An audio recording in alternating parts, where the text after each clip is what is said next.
નડિયાદ ખાતે 7 વૃદ્ધાશ્રમ દ્વારા પ્રોજેક્ટ 6 પ્રેમભેટ વસ્તુની શરૂઆત કરવામાં આવી હતી।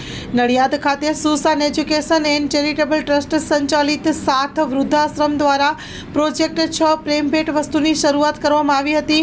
નડિયાદ ખાતે સુશાન એજ્યુકેશન ટ્રસ્ટ મારફતે નાના બાળકોને કપડાનું દાન કરવામાં આવ્યું હતું, તેમજ મોટા ભાઈઓને કપડાં વિતરણ કરવામાં આવ્યા હતા, જેમાં સંસ્થાના રોબિનભાઈ ઈશ્વરભાઈ પરમાર નડિયાદ ઓફિસથી તેમજ એલ્વિસભાઈ ખેડિયાએ અમદાવાદથી હાજરી આપી હતી।